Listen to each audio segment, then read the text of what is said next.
I won't touch pictures. I make it a rule. I've seen too many fingers burned. Woman comes in this morning, starts rooting about in her shopping bag, saying she's got something I might be interested in, been in the attic, etc., etc. The usual rigmarole. Hadn't given it a thought, apparently, until she'd seen something similar on, and I knew what was coming, that television programme about antiques. And someone on the programme from Christie's, I said, Barrow Boys. She said, come again. I said, Sotheby's, Christie's, Barrow Boys. Nicely spoken, lovely suits, fingernails immaculate, but Barrow Boys. She said, well, anyway, he said £2,000. I said, well, he would, wouldn't he? He doesn't have to get up at 4 a.m. and flog his ageing Volvo halfway across England just to sit all day in a freezing marquee and come away with 2 trivets and an umbrella stand. £2,000. It was one step up from Highland cattle. She said, it's an original oil painting. Look at the work that's gone into it. I said, Madam, if you'll forgive me, I could just point you down the street in the direction of a Tisket a Tasket. Basically a cafe. It doubles as a bric-a-brac shop. And Yvonne does pictures on the side. Though what I didn't say was that they tend to be mice in pinnies type of thing. I popped over the road to tell Derek and Cyril. They'd just had a buyer in from Stockholm who'd practically cleared them out. Staffordshire, mostly, which is their big thing. Doesn't do a thing for me, but Derek and Cyril love it. It's chunky, I suppose. I don't have a particular line. Good cottage furniture about sums it up. Elm, fruit wood, anything painted. And clocks, of course, when I can get hold of them, plus the occasional pot. There are some things I refuse to sell. Teddy bears, for instance. Teddy bears are a minefield. I was at a sale in Suffolk, and I saw a teddy bear actually torn apart by 2 bidders. One of them a vicar. Of course, these days, everybody's going in for little sidelines, eking out the job with jam and little pots of this and that. Woman came in the other day. Had I got any chutney? I said, I'll start doing chutney, madam, when Tesco's start doing gate-leg tables. Still, the garage does potpourri, so what can you expect? I think of Lawrence. Christ, old girl, I didn't sink my gratuity into this place to start selling bloody condiments. He was in bomb disposal, which is why, to begin with, we went in for clocks. Oh, and there were clocks then. Well, there was everything then. Pottery, furniture, stock no problem. And if one had the eye, which I do, one could pick and choose. Not anymore. Take what you can get, and money, money, money. If you love beautiful things, which is why I came into the business in the first place, it just breaks your heart.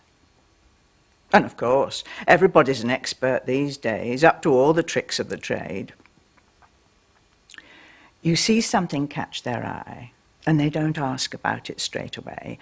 They'll inquire about something else, pretend they're not interested, and then it's, oh, and incidentally, how much is this little thing? It's the oldest dodge in the world, and they expect you to be taken in by it. Of course. They've picked all that up off the television. I won't have one. I said to Nancy Barnard, I refuse to watch. She said, oh, well, we only have it because of Faye. Faye. They're both glued to it. I wish I could shift this refectory table. It was a real snip when I got it, but I've had it a year now and not a nibble.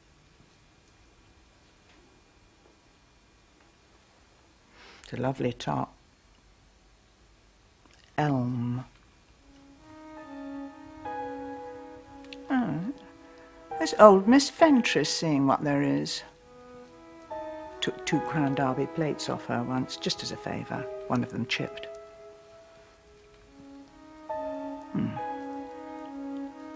Yes, you're looking a bit poorly. Oh, she's going on. Lovely cameo brooch.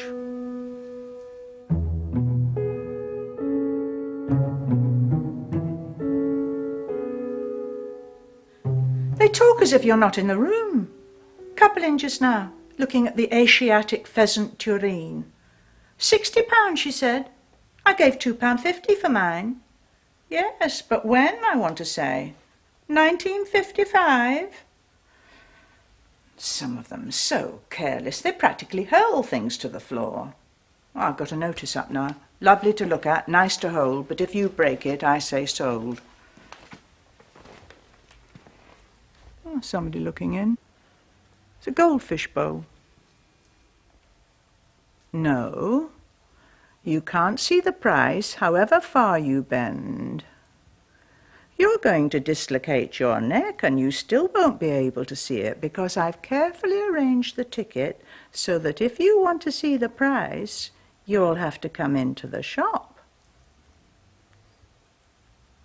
Which you're not doing. Oh. Even if they could see the price, they wouldn't understand it because I've got my little code. I could take 1,300 for this at a pinch. I've had it a year now. Too long. Oh, Lawrence would be reading me the riot act. Keep your stock ticking over, old girl. Move it on. And he did, even if it meant not making much. It's like Scrabble, my dear. Start saving up for the big one, the 7-letter word, and you're finished. Get your letters down. £5 here, £10 there. Buy for X 1 week, sell for Y the next. That's the way you make your money. Look well in a boardroom. Or one of those loft conversion things. I'd even consider £11.50.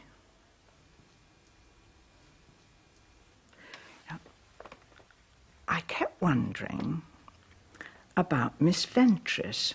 So, what with not having seen her for a bit, I thought I'd just give a knock on her door and see how she was. She lives in one of those double-fronted houses on the Mount. Original fan light over the door and a lovely knocker. Hand grasping a ball. Can't be later than 1820, though the house, I would have said, was Victorian. Then, of course, it's stucco, and that can cover a multitude of sins.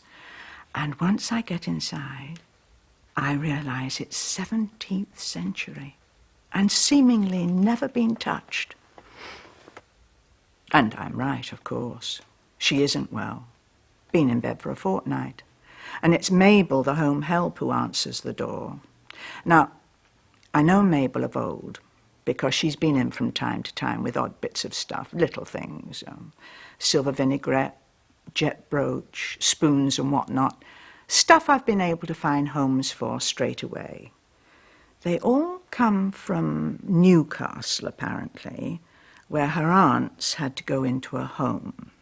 Anyway, she takes me upstairs to see Miss Fentress, who says that she's had all sorts of tests, and they still don't know what's wrong. which probably means that they do. Thin little hand, like dried leaves. Tragic. Lovely bedside table with pie crust moulding. District nurse comes in while I'm there, plonks a bottle of medicine straight down on it. A criminal. I help give her her Benja's food, only she fetches it straight back. It's a silver spoon, and while they're cleaning her up, I look at the hallmark. Provincial, Bristol, about 1830. Same sort as Mabel brought in.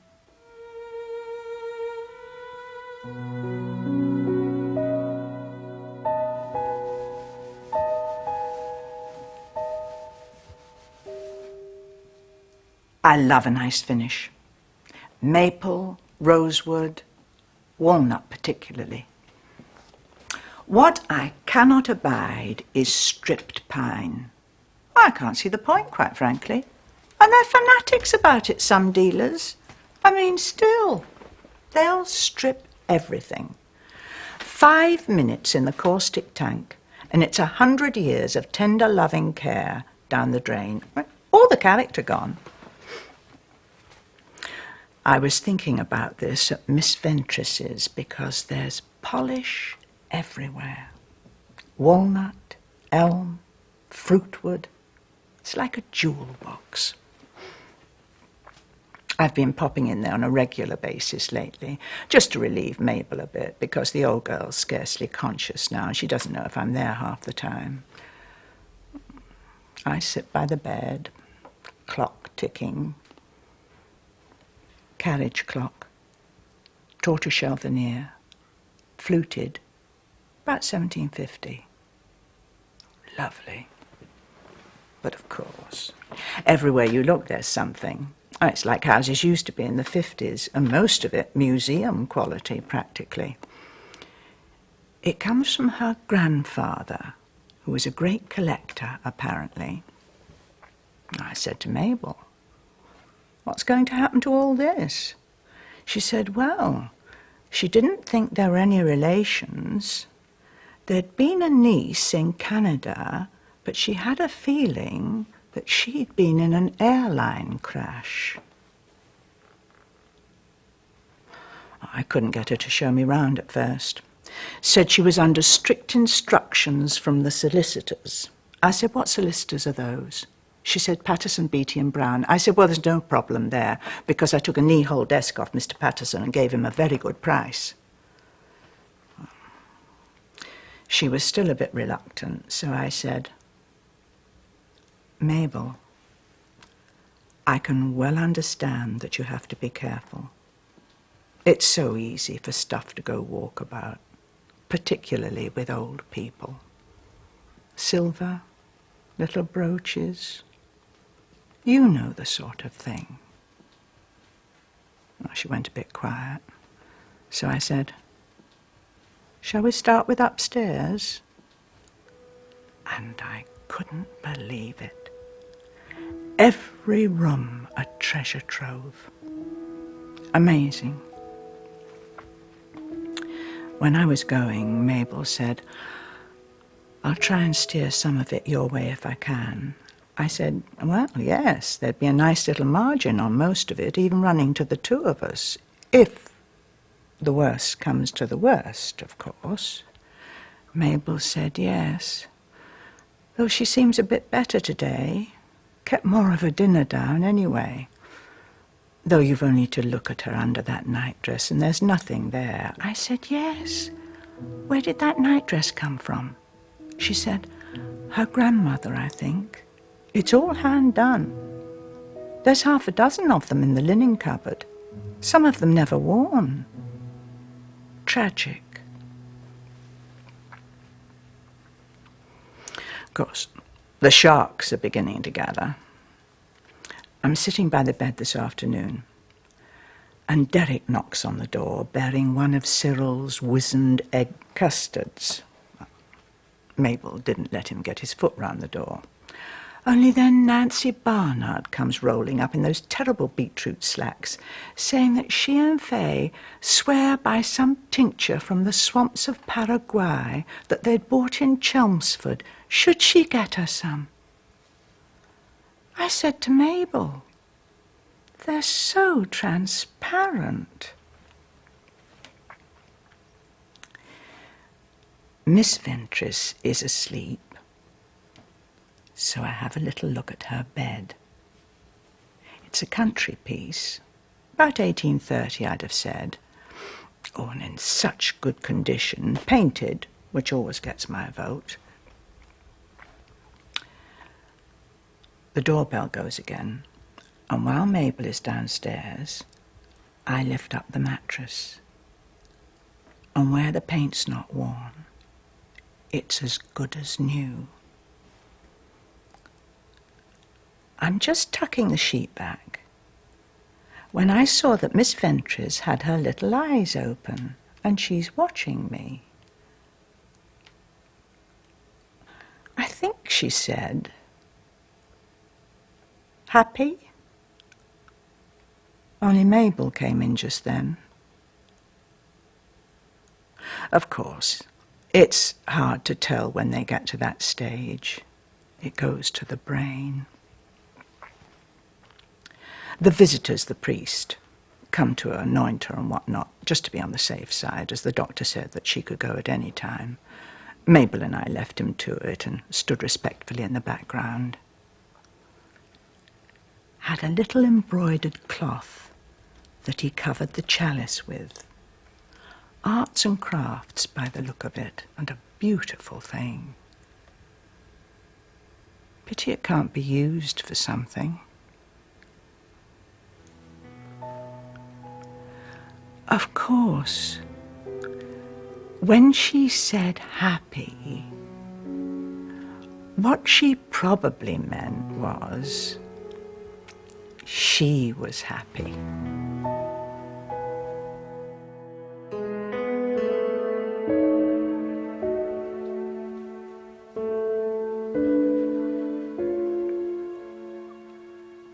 I said to Nancy Barnard, "Am I a person?" She said, "Come again, love." I said, "Am I a person or simply a professional bargain hunter?" Because that was what the woman was implying. I said, "Mrs. Berghoff, I have been coming here as a friend." She said, "I know that." Bright red cardigan, carmine lipstick, and at the funeral, leather trousers. And even Nancy had managed to find a skirt. Niece. Never even met Miss Ventris. Went to Canada at the age of 6. Mabel had given me to understand that she'd died in an airline crash. Turns out what she'd had was a hairline fracture. No crash at all. Of course. She comes in for everything, which is understandable, except that no sooner does she see the place than she announces that aside from 1 or 2 of the choicest pieces, which she'd be keeping for herself, she was sending the rest to Phillips. I said, "Mrs. Berghoff, I'm sure there are several local concerns who'd be willing to give you a very good price, and you wouldn't be landed with the vendor's commission." Turns out she's not paying much commission anyway. The stuff is of such good quality, they'd come to an arrangement. It was then she offered me this box of odds and ends from the desk drawer. I'd been very kind to her aunt, she said, and she wanted to give me a bit of something in return. I said, "Thank you very much, but I don't want to be given anything." She said, "That's good, because the solicitors are being such sticklers that I probably ought to charge you a nominal price anyway. Then it's all legal and above board. Shall we say £5? I said, "I don't sell bric-a-brac. She said, "Well, you give me £5, and if it fetches more, you can give the rest to Oxfam." I said, "What do you do in Canada?" She said, "Public relations." I said, "Oh," pointedly, "then you must be on holiday." Gave her the £5, took the box and went. Of course, being Canadian, she probably thought I was being nice. I haven't been able to face unpacking the box. In fact, I've only just done it now, much as I expected. 1 or 2 pressed glass ashtrays that I'll get £2 or £3 apiece for, a little gunmetal cigarette case and a serviette ring, all items for the oddments box. The only thing of any interest at all is a rather smudgy drawing of a finger. Well, I think it's a drawing, maybe a print. But the frame is very distinctive. It's quite small, but with little doors that open up, so it looks a bit like an altar. 19th century, probably. When I've got a minute, I'm going to take the drawing out and put something more conventional in, a flower print or something, smarten it up a bit. Might fetch £30 or so. You never know.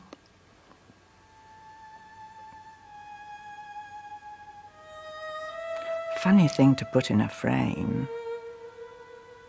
A finger.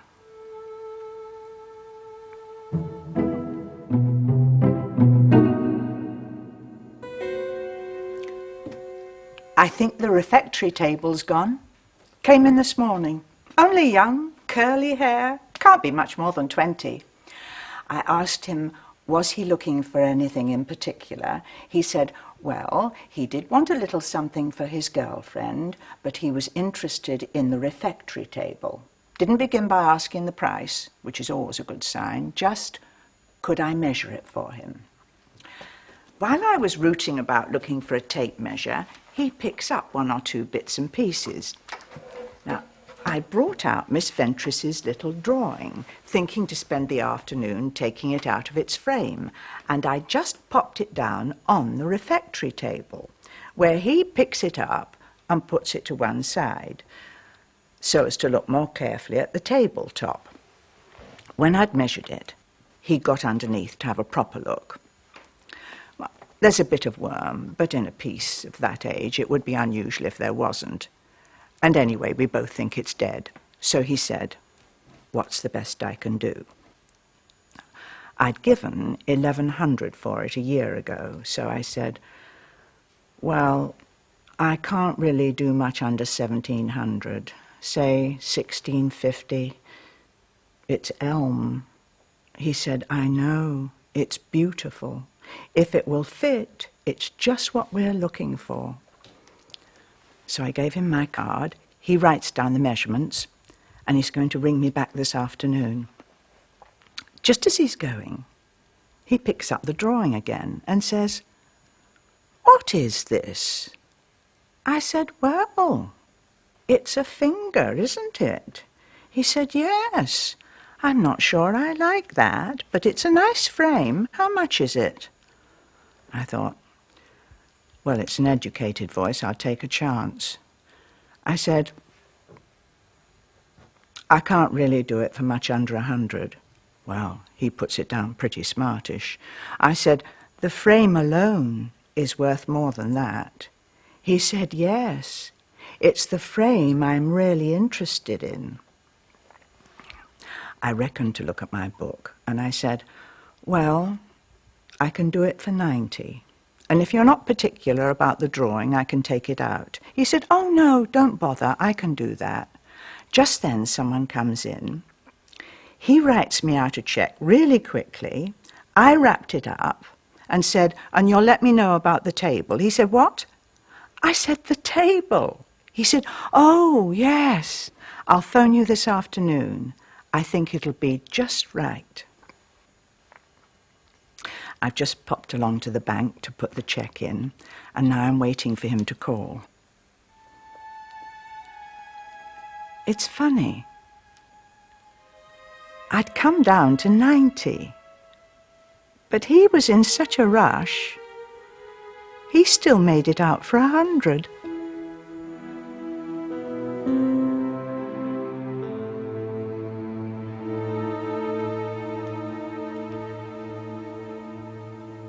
I said, "No, I'm not the sort of person who is resentful. I made my profit, they made theirs. Selling on, everybody makes something. That's what the antique business is all about." They'd stood me in front of the shop. This young woman stood by the camera. I had to look at her, not at it. She said, "Would I be asking them for an ex gratia payment?" I said, "No, I didn't think I'd be asking, and I'm sure they wouldn't be offering. Of course, it would be nice if they did. I think I would, in the circumstances."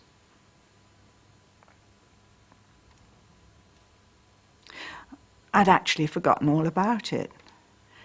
It was 6 months ago at least. Apparently they'd had to do all sorts of tests on the paper and whatnot. Then Nancy Barnard comes banging on my window one morning before I'd even opened, holding up a copy of the Telegraph and pointing to the photograph on the front page. And there's the young man with a blow-up of the finger, which so all, or anyway some of the experts say, is by Michelangelo. A study, one of the few apparently, of the hand of God on the Sistine Chapel ceiling. "Oh, I knew I'd seen it before," says Nancy, "only it was Faye who pointed it out. Glued to the telly box as usual, she said, 'It's just like that finger they have at the start of the South Bank show. Such a shame. If only you'd watched the telly, you might have known.'"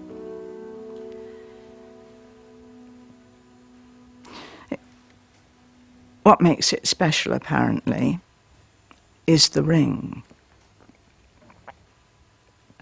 God doesn't have a ring on his finger on the ceiling. I mean, why should he? But the ring on the finger has very faintly the arms of the Pope who commissioned it, Sixtus something or other, who was Michelangelo's patron. Oh. Very satirical, apparently, on Michelangelo's part. Only I don't see the joke.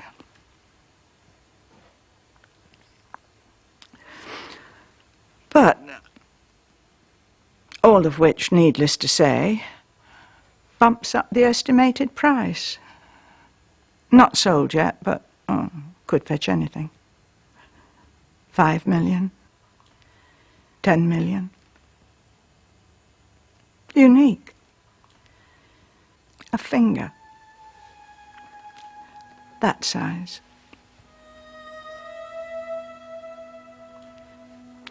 "Poor you," says Nancy. "Oh," I said, "it happens." Only when she'd gone, I was physically sick.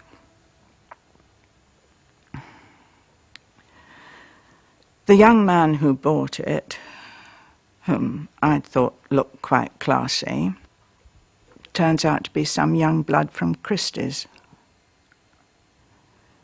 Says in the paper, he picked it up in a junk shop. Junk shop. Of course, The person who ought to feel really sick is the niece, Mrs. Berghoff. I don't think she can ever have looked in the box, so she'll have no idea. So I dropped her a line, wiped the smile off her face.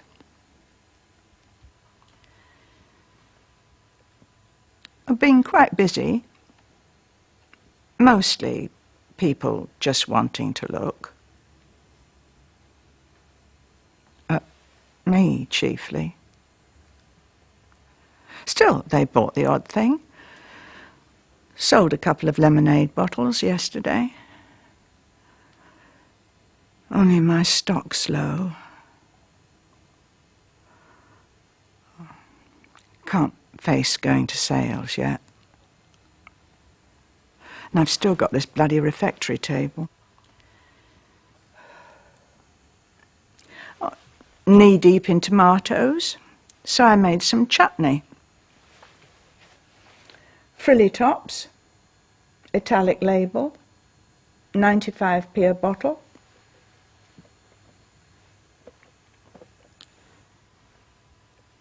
Sold 3 this afternoon.